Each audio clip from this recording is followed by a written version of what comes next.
right, viewers, on to now news from Iran, where Foreign Minister Abbas Araghchi says that Tehran's missile program is never negotiable during talks with the United States. He added that both sides agreed to hold the next round of talks soon.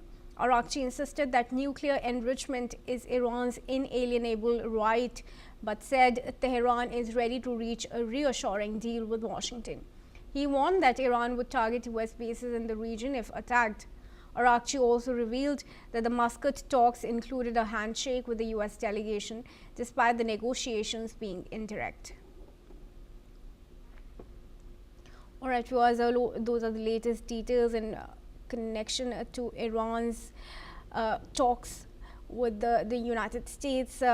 Its a foreign minister has said that the missile program is not negotiable, even as the country has acceded to negotiations on its nuclear program, but missile program is not negotiable is a clear message that has come out from Iran. Araghchi, the foreign minister, also insisted that nuclear enrichment is Iran's inalienable right, but said Tehran is ready to reach a reassuring deal with Washington. Remember, viewers, talks of US and Iran were held on Friday, and negotiations on its nuclear program were the key agenda. Let's now welcome Matty Zweig, who's a geopolitical expert from Tel Aviv, in this conversation. Matty, thanks for joining us. All right, Matty, and now Tehran has sent a clear message once again that even though it is ready for nuclear negotiations, missile negotiations is something that it is not willing to do. It will go on with its missile program. What does this really mean for the Middle East region if Iran really builds on a huge missile arsenal?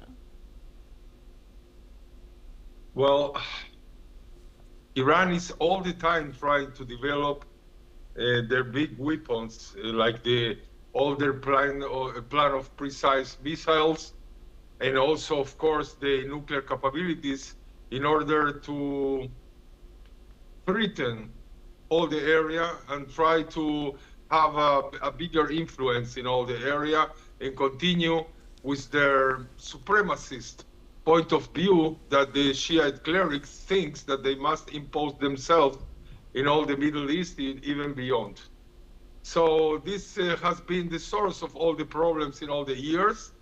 In the 12 days war with Israel, and finally with a little help of the United States also have showed them that they cannot continue in this path. They have to stop their nuclear capabilities. They have to stop their development of precise missiles, and now they can talk about sovereignty or the natural right to build these things, all what they want, but they are not going to get it.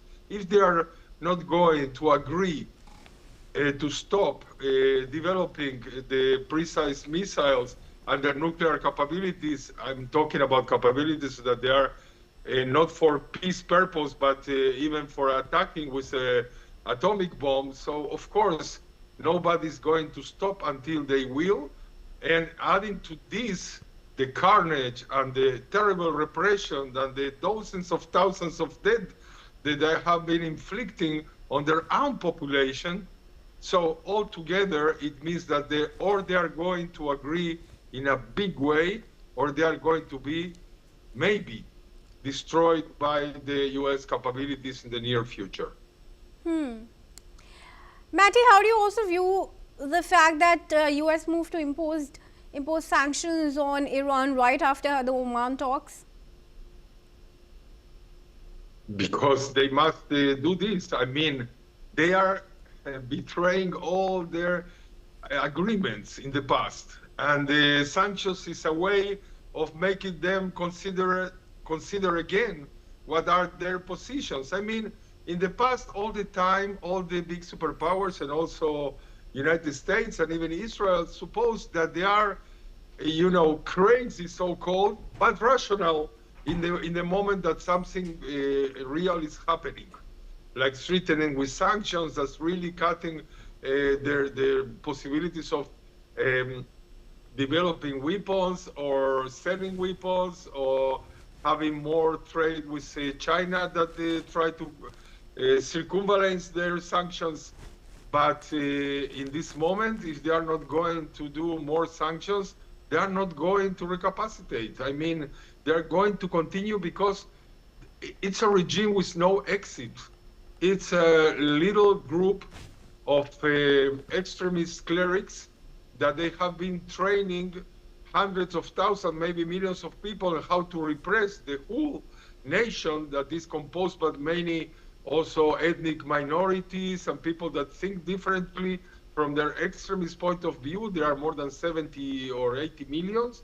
So in this moment, this regime is no exit. They are with their spine on the wall, and they are trying to be tough, but if they are not going to change their way, the outcomes are not going to be good for anyone, also to the stability of the Middle East. They are the contrary of the stability of the Middle East. They have always spread terrorism and destabilization of the Middle East and other places in the world through terrorism. So there is no talking about leaving them in place because they can destabilize the Middle East.